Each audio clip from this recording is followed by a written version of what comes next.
Hi guys, in today's video I want to talk to you about the 5 most common ways how job seekers ruin their chances for an interview by not knowing how to entice employers with their resumes.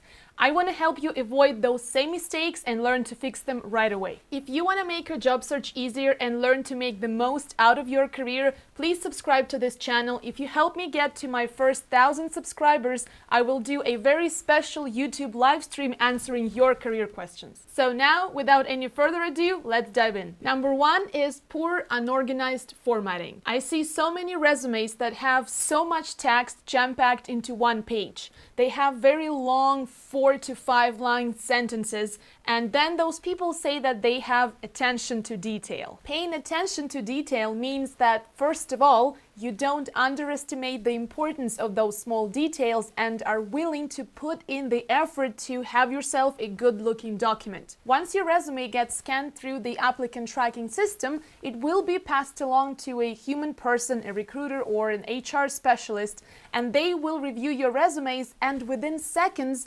decide whether it's worth giving you a call. If your resume is so hard to skim through, how likely is this person to actually like what they see, considering that they are reviewing resumes all day long? So if you want the employer or the recruiter to give you a call, you need to make it easy for them to skim through your resume really quickly, get a grasp of the good stuff, and want to find out more. Are you finally going to tell me exactly what your job is?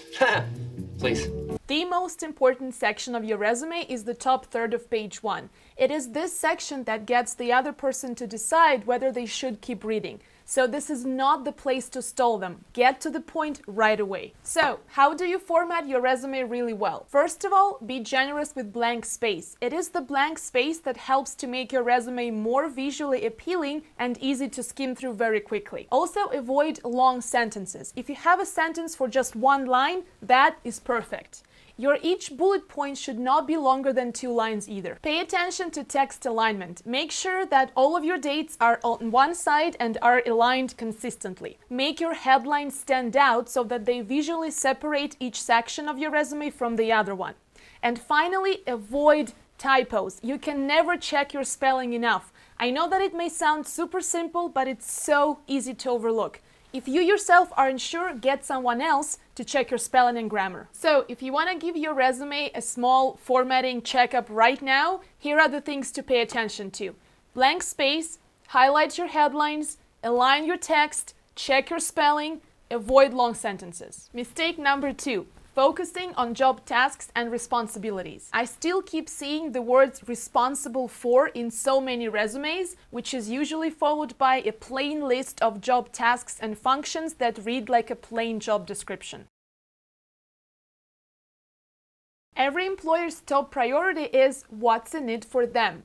How can you make a difference in their business by doing your job and leveraging your skills and talents? Job responsibilities don't sell. Accomplishments sell. Focus on specific outcomes that help show how you can add value. If you can tie them to increased profits, reduced costs, save time, achieve targets, or any other quantifiable measure, awesome. Those are real attention grabbers. Those results help to evaluate you as an investment and estimate those returns that you can bring to the company and their team. Show me the money!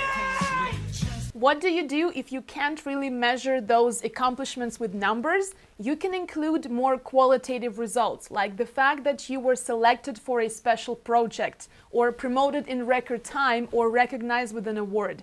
Those are just as valuable and also help to show what makes you different from hundreds of other candidates with similar qualifications, which is actually the main point of your resume. So, take a look at your resume right now and turn those plain job tasks and functions into results and accomplishments. Mistake number 3.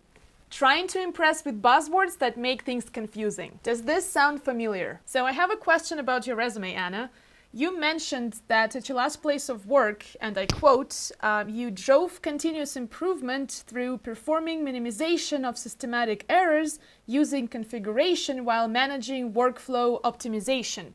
What did you mean by that? Well, what it means is I organized my incoming emails into multiple folders. Oh, okay, I see.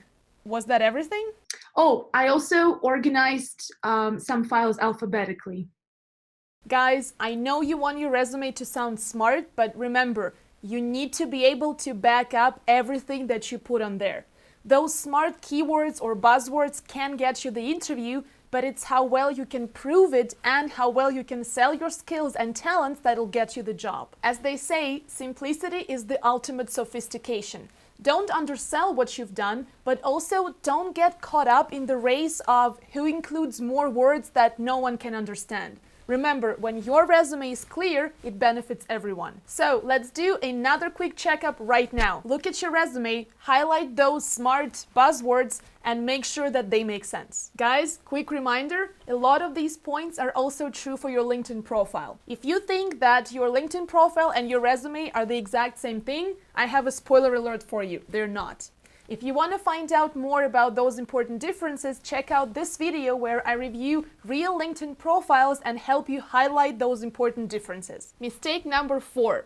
Having one generic resume for all kinds of jobs. You've probably already heard that you need to tailor your resume to each and every job application, which seems like a ton of work.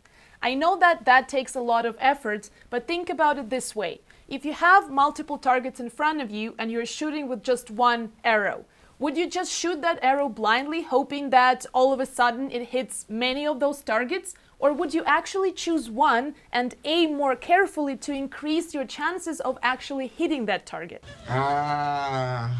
Unagi.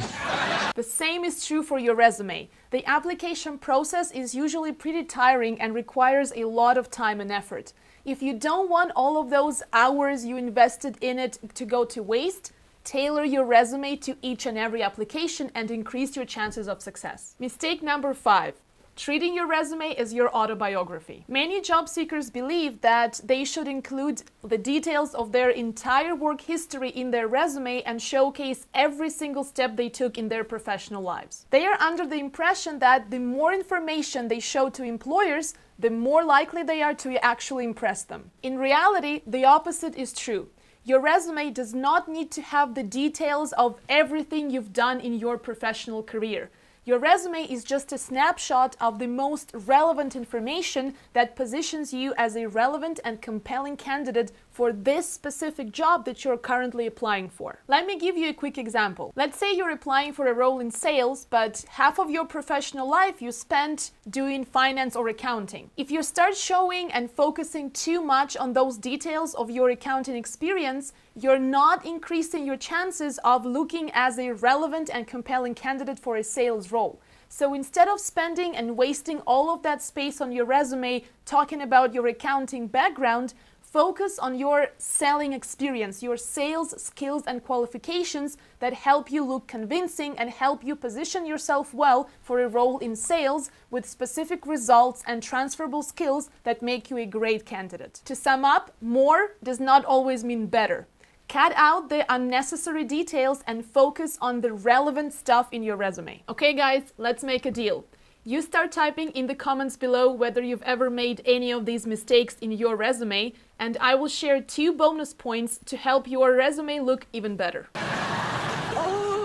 I would enjoy that. If you're sharing your resume with your networks and connections and passing it along to employers and recruiters, the font of your resume matters. If you don't want your resume to look outdated or like it came from the 19th century, avoid using Times New Roman. There are other font alternatives that help make your resume look a lot more modern, and that way subconsciously people will think of you as a younger, more hip candidate, which will help you avoid age discrimination. My 2 most favorite resume fonts that are kind of neutral yet modern are Cambria and Calibri. Also, be mindful when you're choosing the font of your resume, because more and more people right now are checking out your resume on their mobile devices, so it needs to be very clear and readable. And remember that the right font will help you amplify the content of your resume and convey certain qualities about your personality. Another really cool trend in resume writing today is including testimonials. So basically what you can do is you take one concise yet powerful quote of someone who said something nice about working with you or collaborating with you at work. That adds immediate credibility and personality to your file and makes it a lot more enticing. I hope you're gonna start using these tips right away to improve your resume. If you liked today's video, don't forget to hit thumbs up. If you loved it, please subscribe to this channel and don't forget to hit the bell so that you don't miss my next video. I'll see you again soon.